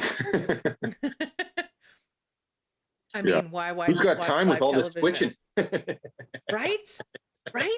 Like I am, you know what? That is a good question for you. So like, how are you balancing it? I don't have kids, but I have a job. I want to learn this controller. I want to make music. I want to watch Twitch. I am like scrambled for time. How do you manage all of this? Yeah. I mean, it's a good thing that I don't have a job besides this. But yeah, I mean, I became stay-at-home dad during all of this while my wife is out working all the time. She's like massage therapist and body sugaring. So yeah, people don't stop doing that. Obviously, it's still got to look good, even though they're not going anywhere. Or But feel good. yeah, exactly. I mean, so I think that's kind of how I became Mr. Lunchtime. Really, was because my kids were at school, and I Right. was like, well, I don't have a job here, so I got nothing to do. Fuck. So I just kind of started doing it at the lunch thing, and it just kind of escalated quite a bit, because then I started getting like rated by the Europe guys all the time, because they're kind of at the end of their day by right when I'm starting, Right. and then just Right. kind of feeding it into, you know, like Guru and the rest of our motley crew up here, you know. Your channel has grown so much just in the time that I have been watching, and that Yeah, hasn't been, and I too it's terribly weird long. because it seems like I'm playing less too. I mean, not including this last week and a half here, which was quite a Right. bit, but I'm actually kind of knocking back my hours a bit Mhm. compared to what I was before. Like I got on with 11:34. I think even Catch was like going, dude, how you doing, Mr. 5 days a week? I'm like, yeah, I feel kind of burnt out and I don't want to play music. And then I did take a bit of a break and fucked off for like a month there, came back and felt a lot better, and like more organized than what I want to do too. Like, Yeah. I didn't just feel like it was just random music. Nowadays, I'm like getting like the type of music that I like, even like guys like Secret Structures and Mike Airstrike and Billy Lane and Entity, and like getting all these guys' music, and it's like actually stuff I fucking like not like the old days where it was like, here's a record pool of like 60 pieces and I only like two of them, you know? And Right. yeah, it's so different. Right. Yeah. Like, You hooked up with Spearhead recently too, didn't you? I've And been we're getting some talking stuff from a them. little bit. Yeah. And yeah, of course. I mean, fuck, I've been Charlotte Haining in every set I think I've played for like about the last 6 months. I did not even know her name Oh, until I started watching your stream, and now yeah. I'm a sucker. I want all the Charlotte hating. Well, because like Steve, he actually broadcasts on Saturday morning, well, right at the same time, pretty much when you're on, I know. I which hate is that. which is good for me because I can still listen to yours because you don't put music Right. on. Thank God you Right. do that. The double tabbing is awesome. But yeah, I've like been following him for like months and months now, and but it's great because then I get to find out what I'm going to be playing for music in about 2 months. Because Well, he's like nonstop, unreleased. He like talks over parts because it's all not released. Yeah. well, and that's what I was gonna say. Like, I just put the link to him in the channel. I think that's the right link. Steve Steve BC. BC. Yeah. Yeah. His stream is fantastic. Like, his stream is like uh like a live version of, say, you know, a Atmosphere magazine telling you like what's upcoming as far as Yeah. releases. So like it is so educational, and it's really like just a great view into like what's happening right now. He has access obviously to all of his stuff, but then, he has connections and access to Oh all man. kinds of different All of the labels. hospital stuff gets released to him before the rest of the guys. So like we were on there last week and it was like brand new new tone, one after another, unreleased. We're just like, like Oh my I mean, God. New Tune just released that album, but there's a bunch of stuff that's just coming out that's not even seen light yet. And That then album is amazing. yeah, it is. But yeah, Yeah. it's like nonstop. Plus, like all the other guys that are a part of uh, his other project. My God, my brain. Wes Uh, knows what it is. He'll pipe yeah, up. it's his group project together with like Willem and one of the other guys, Emba as well. It's the three of them. That's the something project, the Vanguard project. That's the three of them. Is that the Yeah. Vanguard project? Yeah, Is the them? Vanguard project's Oh the my three of God. them together, and that's why it's so fucking good, man. It's so fucking good. Ugh. Yeah. Ugh. More Jungle is like Like I first heard that on Juice Drum and Bass, and I was like, I need it all.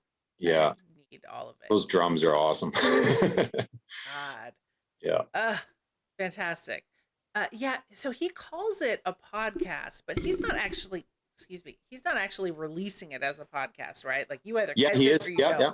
Yeah, there's podcasts as Ooh. well. It's all on there as well. And then there's also a link to his Spotify links that are on there as well. So you Mhm. see everything that's coming up, so you can hear it as well in your own time.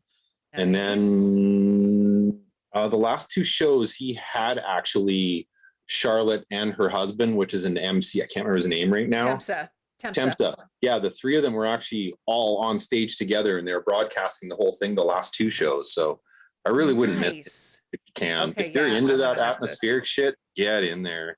Or Yeah, just go yeah, back and listen to it later, like if you have to do a show. Yeah. yeah. I'm definitely gonna be doing that for sure. Yeah. So yeah, you've been participating in like a lot of events too lately, like all kinds of raid trains and all of Yeah. that stuff. It's crazy. You are a hot commodity. Yeah, And I'm not it was, talking about the pants. yeah. Yeah, I was on with Flex Fridays for quite a while there. Probably see some more shows coming up from them. There's kind of a lot of change ups going on with him. Sounds like they've got that wicked shit coming up for that full vinyl one with Billy Lane The and metalheads, yeah. Holy fuck. Yeah. Like who doesn't want to be involved with that, hey? Right? Yeah. I And mean, then let's see what else. My Thursdays, those are usually, that's just my own thing. And I just normally raid into Catch 22 because it's perfect timing for me because Thursdays I have to like leave early to go pick up my daughter from school. So it's awesome that he's bang right there and I can just, keep the party going. And it's kind of the same, atmosphere, I guess. A little bit of jungle, lots of the smooth stuff and a little bit all over there. yes. And then the one that we're kind of like focusing on for most of our energy is our Wednesdays right now. Our wicked Wednesdays with all of us crazy Canadians and then guests. I'm trying to kind of more put the focus on that being the actual Golden Girls being the one in charge of that. Because they do a lot of the work and should take the credit for it. And there's just a couple of us DJs that just make a fool of ourselves really and do whatever. And then our guest every week and this week will be Secret Structures actually will be our guest. Nice. And it's nice. You know how much I love that guy. So I'm God. Excited. Yeah. Yeah. And I think from here on the Wednesdays, I think we're looking at possibly making it so there's two guests in the middle because we've got so many people along and then all that time. And a lot of people are starting to want to like play for our Wednesdays. So let's get some more people in there and shorten the list up a little bit so we can get people in more quicker. Yeah. I like it. I like it a lot. Yeah. That's awesome. We kind of put the list together because like in the order that it is just due to our like work schedules and stuff. Like me and E-Town, we can kind of take care of the morning. And then Guru gets off of work right when I kind of finish up so that he can take over. Then we'll do our one or two guests and then go into Strange Manor. And then after that will be a Pacific D&B, which is the big guy himself. Man, that guy is turning out music like crazy. Like, you have got, if you do not own Pacific D&B tunes, you need to, what are you doing with your life? You need to go to his Bandcamp. Oh my God. I am blown away with that guy. Like every time. I just got his remastered EP. It's fucking amazing. Oh, I know. He's selling a bunch of bootlegs as well. And El Hornet was rinsing them out the other day and they're so good. His tunes are so they're just so mixable. Like they're so fun. And they work in so many different situations. Like layering them up just like we were talking about, with like harder tracks and stuff like that. Yep. So good. Yep.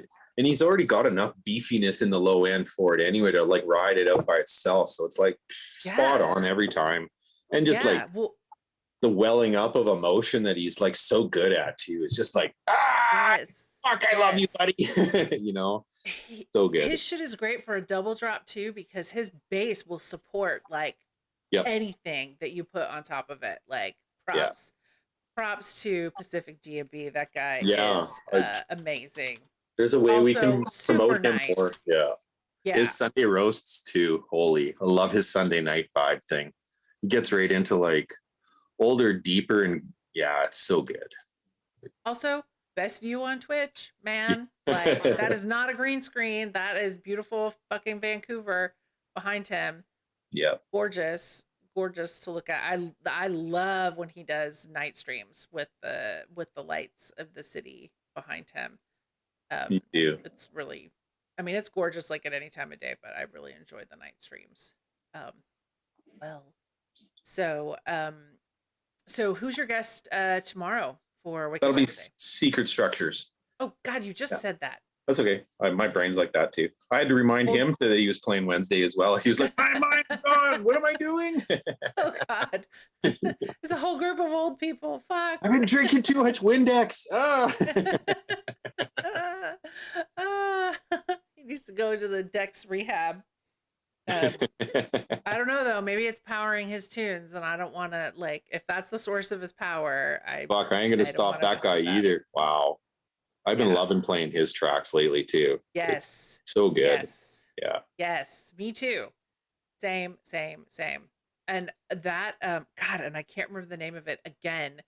That Matt, what's the name of the mean track that you made when you were young and angry? That I just left. This tune is fucking mean. Like I pulled it out, and I'm kind of expecting like a Secret Structures tune, right? It's fucking beautiful and it is mean. It is like violent. I love it. It's so good. Massacre. That's with that name, right? Like that should really kind of tell you. It's a dope tune. It's absolutely dope. Can I go for a quick tea break, please? I'll be right back in a second. Do it. We're almost, do it. Hey guys, while I don't have a guest to talk to, let me tell you something special that is happening this week. We will be celebrating the birthday of Catch 22 on Thursday. And I don't care if he's in here, he's gonna be embarrassed, but if I say it, but Catch has been a part of so many amazing celebrations for other people's birthdays on Twitch. Mine, definitely, he was a big part of that.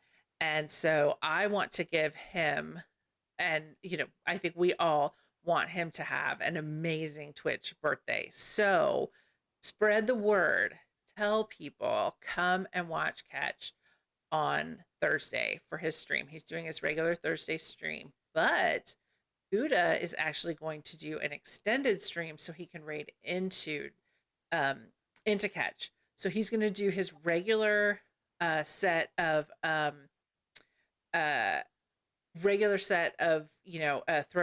Thursday, and then the last 2 hours he will be doing some other stuff, but he is also going to be doing something special. So if you want to know what the special thing is, show up in Gouda's stream right for 2 hours right before Catch 22. And let's celebrate his birthday. Let's make him feel as special as he is. We all he contributes so much to us. And love you, Pickle. I would really love to see us give back to him. Don't call yourself an old man because I'm older than you. Thanks. Yeah, whippersnapper. You're just a pup. Just a little pup. Just a helping hand. You're a very important helping hand. Yeah, right. Calls me weekly at least. Pulling the rest of us up, making amazing, gorgeous emotes. Like for example, he did slack off on Sunday though. What the hell? He only did a special stream on Friday. I know. I hope he got to sleep in at least for I hope he got to sleep in for Sunday, since he didn't have to do syrups Mondays. This lovely panty soup emote is courtesy of Catch 22. Bunch of your emotes are Catch 22 emotes also, right? Yep, they sure are. Who are the little dudes hugging? Like, I know they're you and Catch, Terrence, but like they're from somewhere. Terrence and Phillip. Terrence and Phil. Yeah, So sweet. more Canadians. I'm Yes. not your friend, guy. That's amazing. Um, yeah, Beats, you are young. Certainly at heart. Immature. Wait, no, that's not what Sure. I meant. I'm not your buddy, pal. Oh God, I love it so much, so much. Um, so gosh, yeah. What are we gonna talk about with the rest of it? Let me see. Let me see what I have in my notes to bug you about that we haven't talked about. Hmm. Okay, we talked about E Town. We talked about DeCozy. Mm-hmm. Who are Jeff Incarnate and Julian Liberator? Jeff Incarnate, he's actually on Twitch. He's one of my buddies. Oh, long as I remember. We got in all kinds of trouble together. We kind of play like the same feel of music, but he plays like breaks and techno, whereas I play the speed of drum and bass. But we both, we've had this conversation lots, and it's like I feel like I played the same shit as you, just at wrong speed kind of thing. So we've always like gotten along really great too. Yeah, and both of us are kind of like jackass assholes at the party, doing stupid things, drinking and eating things we shouldn't do, and everything. Yeah. Love that. I've always Okay. gotten along great with him and partied with him. Absolutely. I've got some very incriminating pictures of him too, but yeah, we won't get it.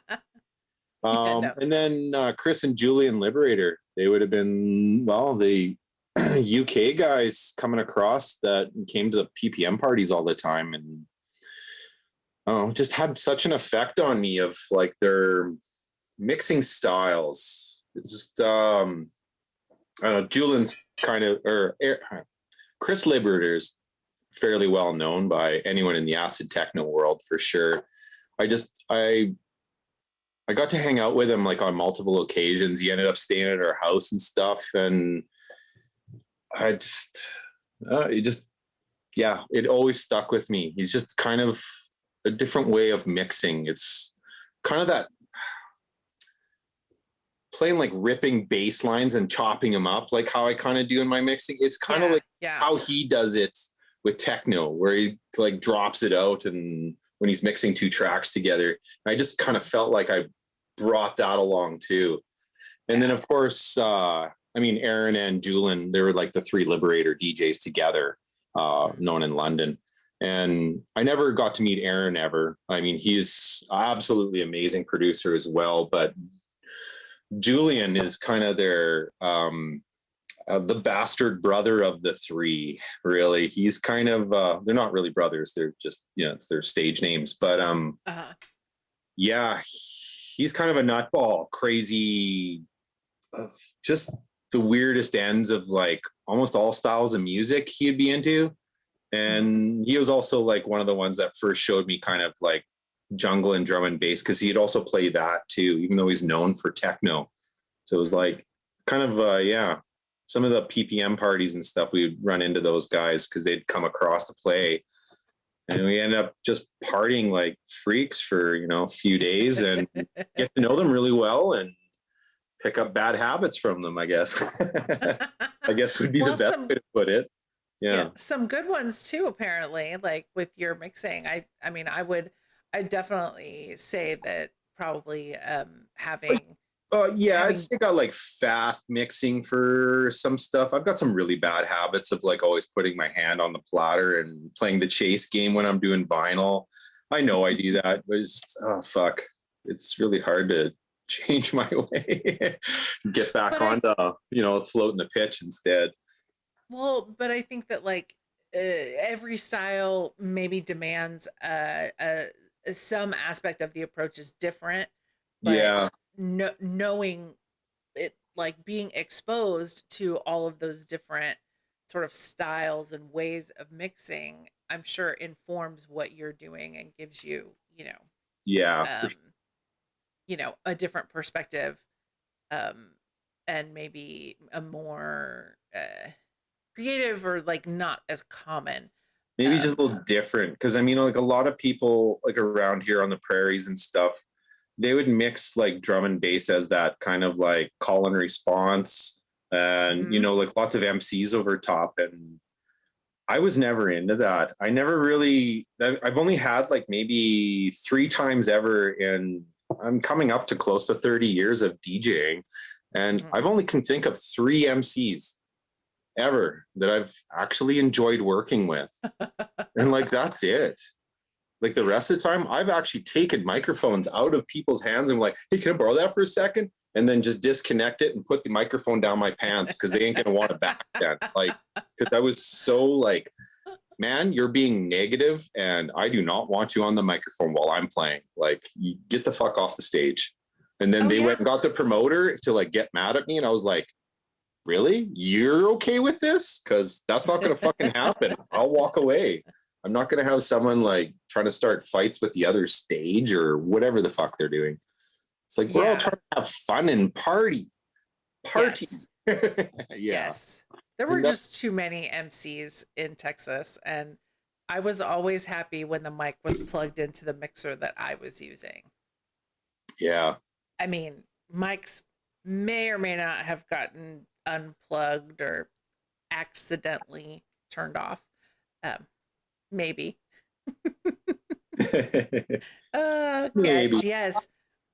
I've handed MCs their mic cord back. Yep. I mean, when they're good, they're good. But like, yeah, it's a particular thing, and if it's done well, it is. If it's done well, it's not about the MC. It's about the Yeah, they're party, right? they're part of the music, not talking over the music. Yeah, Right. They're the hype man, yeah, like a conduit between like the audience and the DJ, and like working to get the crowd, hyped up. But yeah. Uh I love the image of Catch unplugging the mic and just handing it back. Get out of here. yeah. Very, very nice guy, but he would totally do that. I Like, probably should have gotten in trouble a few times too. There was a notorious MC that would come to here from Toronto, and I might have turned him up in his monitors, but turned him off on the front system so no one could hear him. So it was just like, love it. yeah, it was pretty funny. Love it. Yeah. Yeah. Oh God. Yeah, I've done that. I've done that too. And like, but in Houston, people would just come up and grab the mic. Like, I don't know you. Here I don't know too. who you are. Yeah. You didn't even talk to me. You didn't even ask me. So yeah, like leaving the mic off and watching someone go and seeing how long it took them to figure out that Yeah. nobody could hear them was it was entertaining. It Yeah. was I very had one entertaining. person grab a mic one time, and I just like unplugged the other end and threw it at the back of their head so that they knew they weren't plugged in. Get Bit of out of here. a- Get out of here. Oh, Brapey Girl for Like says she knows exactly who you're talking about. Yeah. Yeah. Oh, yes. Oh, MCs. God. God love them. Well, shit. We're almost done. I can't Yay! believe it. I made it through with only sweating You a little bit. did. You made it. Totally entertaining. Absolutely a blast. And I I knew hate that microphones so much if we didn't just cover that. you know what? You do pretty good on your stream, though, I have to say. But you definitely communicate more through your music and like through like looking at the camera and things like that. So Yeah. um, you make yourself known for sure, like what you're trying to say. Yeah, Catch says you did good, and And you broke the seal. You may or may not Yeah, have to go on someone else's chat show, but you came he's to the been best bugging one me. Yep. first. No, not the best one, just a different one. I need to go back actually and watch the VOD of Ketch and Gouda yesterday. I hear it was a thing. That was cool. Uh Yeah, I was really impressed. Makes me really yeah. want to work towards being partner to like work on those things together, because like Yeah. you're gonna need some good computers as well to really pull that shit off.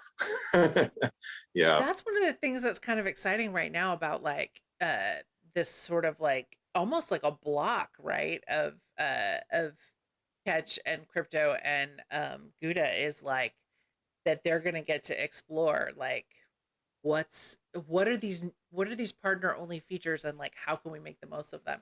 And we will all benefit Another thing that I from thought that. that was really cool coming from one of our drum and bass partners was coming from John B. Actually, if you go into the Oh My Gosh one, which is Uh-huh. T-Mox is there, Yes. Yes. scroll down until you can find it. But John B is making a list of the songs that are getting blacklisted or like muted. And Uh-huh. he's going to the record labels to get clearance for all of us to keep going. Yes. Yeah. So he's already unlocked Yes. like some music that we've already had like muted. Yeah. Uh-huh. That's fucking unreal, man. Nice. That's amazing. Okay, you know what? That is a big investment of time. So that right there is a sign that John really believes in this as a Oh, for sure. platform. He believes in Yeah. it so much he ain't going anywhere, man. He's in it for the long run with like the rest of us. Like you can Yeah. see this is doing something for sure. If you Yeah. can't see Yeah. that, wow, oof. Like Yeah. I trying to mean, tell other DJs like, why aren't you on Twitch? Oh, blah blah blah. It's like you don't get it at all. I'm sorry.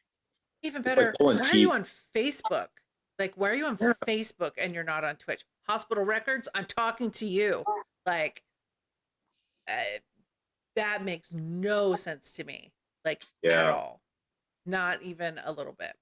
But then again, the other thing, honestly, kind of late to the game at this point. Like hospital could broadcast. And in fact, they did recently, I think, and somebody was like, um, I saw the notification, but I was already in a stream I wanted to be in. And it wasn't somebody as big as Hospital Records. Not that I don't love Hospital. yeah. But I've like when loved it comes Hospital for down to it, years. a lot of people are there for the interaction in the chat. Yeah, Simple as that. The and I friends think and that everyone that you're making on there has so much more to do than say a couple songs that your friends playing. What like not to make right, it so small, but it kind of right. is. We're all here to like fucking be friends and cheer each other up. Well, I think if you just view it as like a another venue to put up a video, um, you miss out on what's really special about Twitch and what's really going to make you successful on Twitch. Like people want to know you. They want that interaction, and certainly I think Or even that the has ability drawn to people like to you. for them to be able to talk to you and find out about this music that you've found from another spot, on Twitch too, like Right. or other producers and stuff. And just the ability Right. for everyone to like find it and get to it quicker instead of wasting Yeah. time. Yeah. Yeah. Well, and that whole like DIY like scene aspect to it of, like we're in this group together and we have all of this talent around us. Let's put it all together. Let's let the the rising tide raise all of us and, Yeah. um, Like you can work so together as like a team of drum and bass people as opposed to like three production companies that are in one city and they're all fighting for Friday night and they're just biting the hand that feeds them literally because they're just causing infighting and shit like that. It's well just been and like that for so long and it's nice to see people from everywhere just going like, you know what? I finally get it and I want to help you too. It's like yeah. finally. Yeah. Well, and Twitch has a really unique way of allowing you as a DJ to promote the music that you're playing. Like, obviously, in any setting, a DJ playing music, it's getting attention, right? But in very few settings is the DJ getting on the mic or getting on a keyboard to tell you exactly what that thing was that they played. Yeah.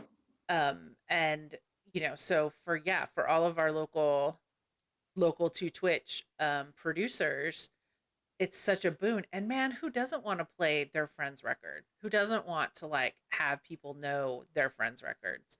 And with Bandcamp and all of that, I mean, it's so easy for people to Oh, even like watching that out there. man like Deep Show. I mean, I know it's done right now, but man, I found out about so much good music due to his show. Like crazy how many people that I've been hooked up with since then, like Secret Structures. Yep. They're like Mike Airstrike, a whole bunch of like the UK guys. Intake, yeah. Yeah, like all the UK guys too, like Domsey and Tetley and Tetley, of course, man, like a beast. Yeah.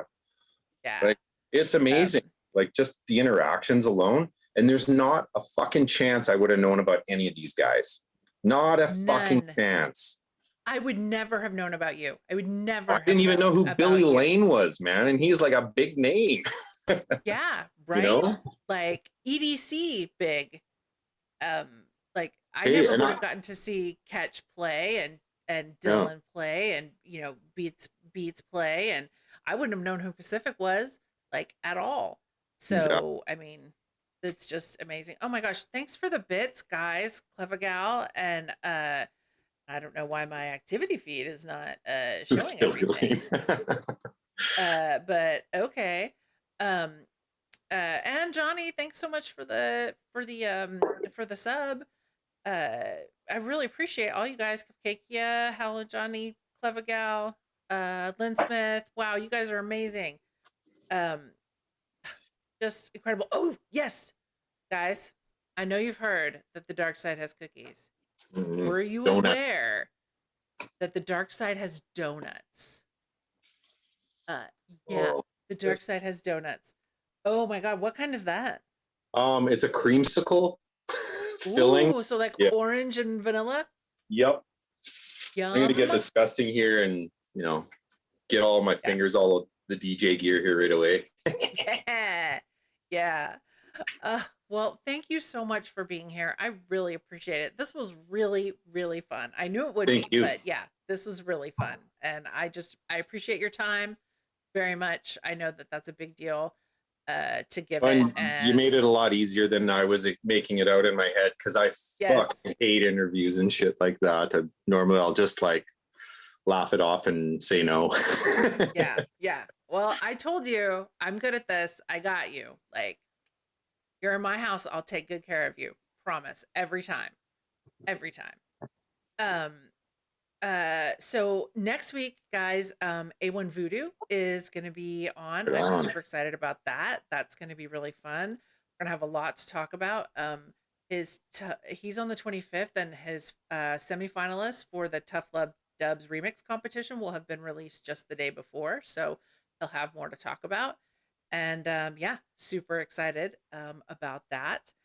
And I guess we better find somebody to raid, since so Man Like Deeps, is he just taking a break, or like because I hope he's taking a break into him. I think he needs a recharge and take a little bit of a time. Plus his kids are young, and he's got a wife and a job and all of that. I mean, my gig for DJing is like turn on a computer and a couple cameras. He's got to like make up shit, right? Prepare. Prepare. Yeah. For sure. And yes, I'll do a down tempo set soon. I promise. Yes. I want to hear that for sure. Let's go into Dylan, and we'll hang out with him. We'll continue the Canadian connection. Guys, I love you all so much and appreciate you. And we'll see you. I don't know. I'm going to be on Saturday. I don't know what I'm going to do. We'll find out. So come and hang out. Love you guys. Have a good one. Love you so much.